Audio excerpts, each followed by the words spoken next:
while he's doing that, I can tell you. So where the research comes from, that I'm going to show you the slides, I think it's an important thing, that the National Institute of Mental Health has funded a series of studies going back at least now nearly 20 years that demonstrate the changes the adolescent brain undergoes.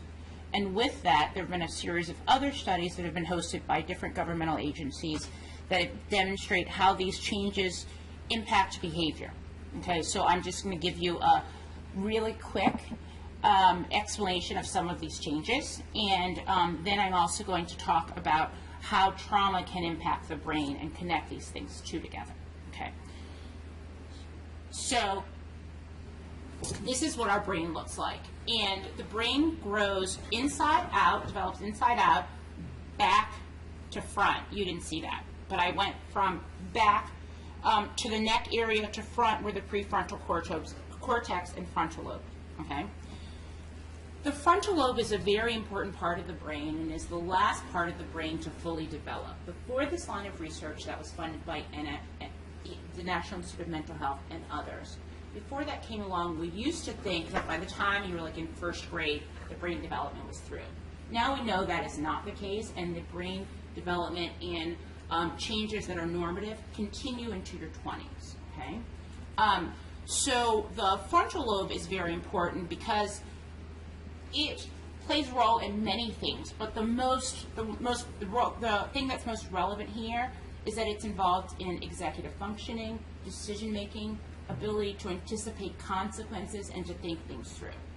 Now that is a very important part of the brain, but unfortunately it's the last part to fully develop. Okay, so that's what you have, and that's part of normal adolescent development. May I have the next slide? So this shows you the brain in the skull, and what you have here is gray matter and white matter. That's important for the next slide, but I just wanted to orient you so that you can figure out sort of what we're talking about. Now, gray matter are the cells, and white matter has to do with the axon. The white part actually has to do with the myelin, which I think of as the insulation around it that allows the messages to go quicker from one cell to the other. Okay, may I have the next slide? This is actually a cell, and I'm building on this. It's going to make more sense. So you see what I think of as the white matter, because it's actually white. Here in this slide, it's green, so that's the lower right.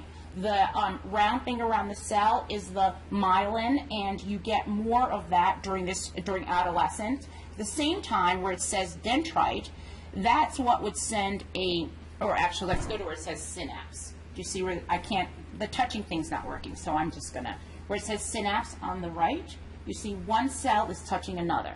Where that touch is how it gets a message from one cell to the other.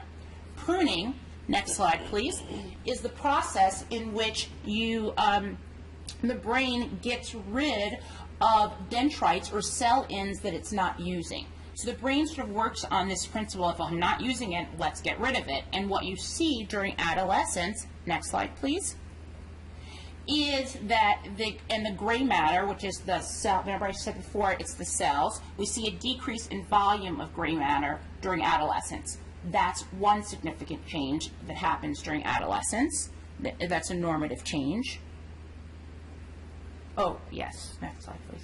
So this shows you how we see how the brain matures, and as this maturity happens, we see changes in percentage of gray matters. This came from a National Institute of Mental Health based upon their research in which they did magnetic imaging of kids from age 5 to, actually the study went higher than 20, but at every 2 years, so that you can just see the time change in the brain. And so this is what that's the result of, and it's another way of depicting how the brain changes as we go and how these changes continue. Next slide, please. Oh, yes, I know why this slide appears twice, because I'm going to talk about myelination, and myelination is the other thing that happens during adolescence is another change that distinguishes the adolescent from the adult brain. And so that's to remind you of the role that myelination plays in the cell. And it makes it so that the messages can flow from one cell to the other cell more efficiently, and the opposite of that is MS, where people, okay, yes. All right, now this just demonstrates I think that sometimes people take in messages differently and concepts differently. And so this actually shows you the axon or the cell and the myelination around it to help things move efficiently from one to the other. Okay, so I want to pause and say that, so I've gone over a fundamental aspect of the changes, the normative changes that happen during adolescence. That is, we get a decrease in gray matter and increase in white matter due to the myelination.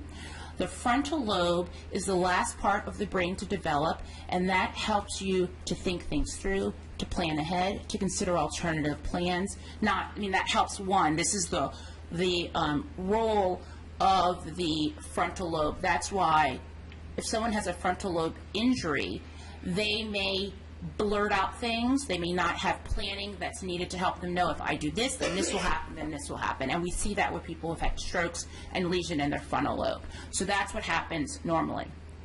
Now, when a person lives in a constantly traumatic environment, the limbic system is activated. The limbic system, we used to think of it as just fight or flight, but now we know it's fight, flight, or freeze, that's really what happens when your limbic system gets activated. So when you perceive something as being traumatic, without your knowing it, your limbic system activates, and that tells you how to respond to what you perceive as being the stressful event.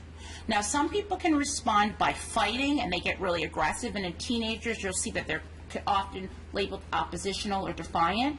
Some people flee. You can have a lot of teenagers who run away or emotionally flee, and that emotional fleeing we now think of as being a form of disassociation if it continues, where their body is there but their mind's not present at all, and they can't really tell you completely what's going on, or there are holes in their memory. Now, the interesting thing is that because of how efficient our body is, that when your limbic system gets activated, your frontal lobe shuts down. So that means the part of you that can help you figure out, is this really the best thing to do right now? I want to flee or I want to fight. Is that the best thing? And to figure out what would be the consequences if I took that action, that's shutting down for efficiency. So that is a normal part of what happens. Now, when this happens, a person in a traumatic environment, and one that's chronically traumatic, like what we heard the witnesses testify today, they have an overactive limbic system. It doesn't return to the homeostasis. They have more cortisol because the amygdala, can I have the next slide, please? Sorry.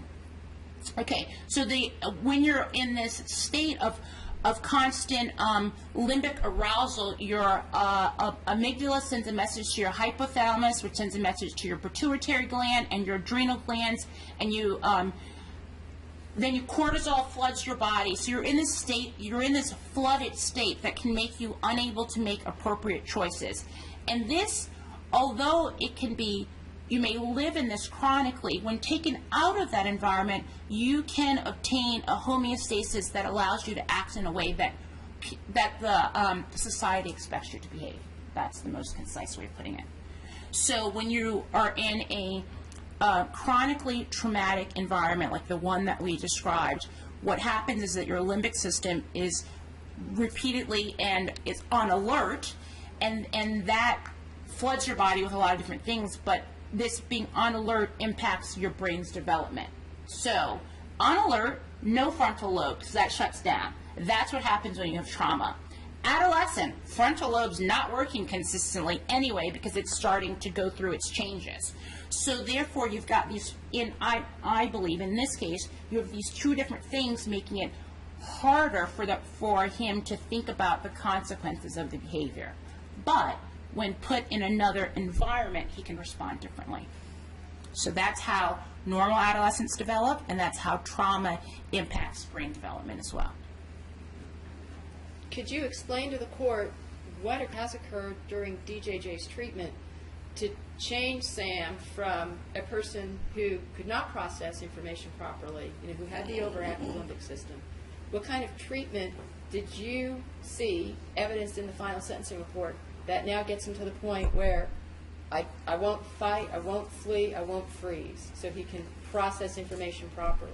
Okay, I'm going to respond and include also the other treatment records, because they give details about the treatment. Absolutely. Too. What I believe occurred was that he was put in a different environment, an environment that was not chaotic, an environment that was nurturing, an environment that had appropriate boundaries, and one that was safe, and one that he perceived as being safe. The perception of safety helps then the limbic system not be turned on. Do you see? The perception of safety also helps you to begin to form other memories and other connections. Also, one of the things that struck me is that he had different sources of safety and nurturing. Some facilities make the mistake of just having a relationship with the therapist and the youth. What's clear to me is that he really had a network of positive people around him, and these positive attachments help to offset the issues with the negative attachment that he had in his home for so long. So there were the people who I'm bad with names, sorry. So there were the people who would bring him food, since he didn't get a lot of visitors, and I think they may have even had him in his home for holidays. There were the staff as well who were positively connected to him. So you've got these positive connections which help to rewire the brain, and it helps you to think things through. So you've got consistency, nurturing, I'm sorry about this. Consistency, nurturing, and positive connection, all to rewire the brain, and that rewiring is evident by the different behavior that he's exhibiting.